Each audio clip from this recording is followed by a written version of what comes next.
ఓం నమో శ్రీ లక్ష్మీ వెంకటేశ్వరాయ శ్రీ మహాగణాధిపతియే నమ.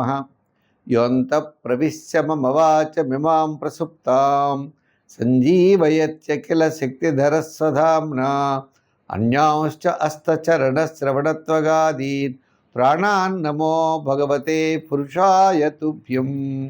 ప్రేక్షకుల నమస్కారాలు తెలియజేస్తూ మనం ఈ వారం అంటే జూలై 5 నుంచి జూలై 11 వరకు ఉన్నటువంటి గ్రహాల యొక్క పరిస్థితిని అనుసరించి మనం ఈ యొక్క వారం మనం ఏ రాశుల వారికి ఎలా ఉంటుంది, ఏ సులభమైన పరిహారాలు మనం చేయాలి, తద్వారా మనం ఇబ్బందుల్ని ఏ విధంగా నివారించవచ్చు, ప్రోత్సాహంతో ముందుకు ఏ విధంగా వెళ్ళాలి అనేటువంటి విషయాన్ని మనం ప్రతి ఒక్కరూ తెలుసుకుని ఆచరించి తద్వారా మనం మంచి విషయాలను స్వీకరించి ముందుకు వెళతాం.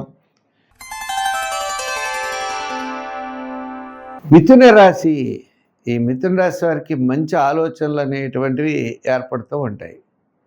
అంటే ఈ మిథున రాశి వారికి ద్వితీయంలో గురుడు, తృతీయంలో శుక్రుడు.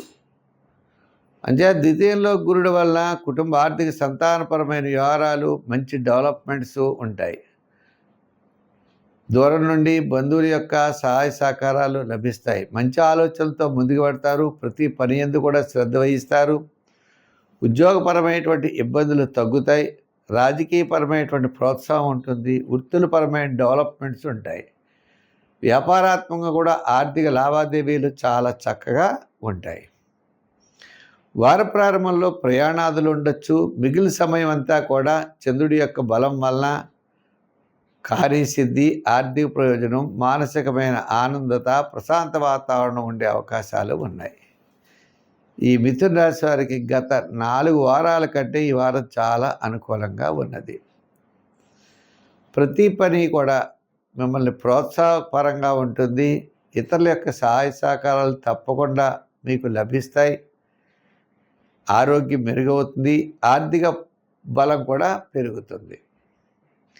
ఇంకా ఈ రాశి వారికి దూరం నుండి శుభవార్తలు అందుతాయి.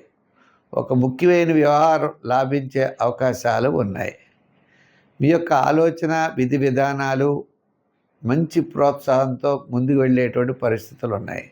భవిష్యత్తు యొక్క ఆలోచనలు కూడా పెరుగుతాయి. అంటే మొత్తం మీద ఈ మిథున రాశి వారికి చాలా ప్రోత్సాహకరంగా ఉన్నది అనే ధైర్యంతో ముందుకు వెళ్ళాలి. సంఖ్యల్లో 5, 6 సంఖ్యలు ఎక్కువగా వాడండి. రంగుల్లో గ్రీన్ కలర్ వాడండి. ఆరాధనలో ఎక్కువగా వినాయకుడిని బాగా పూజించండి. ఇంకా రెండవది ఏమిటయ్యా అంటే వ్యయంలో ఉన్న కుజుడు కాబట్టి సుబ్రహ్మణ్య స్వామి వారి యొక్క ఆరాధన చేయండి. సుబ్రహ్మణ్య స్వామి ఫోటో పెట్టుకోవడం, సుబ్రహ్మణ్య స్వామిని ఆరాధిస్తూ ఉంటే మంచి ఫలితాలు ఉంటాయి. విజయం తప్పనిసరిగా మిమ్మల్ని వరిస్తుంది.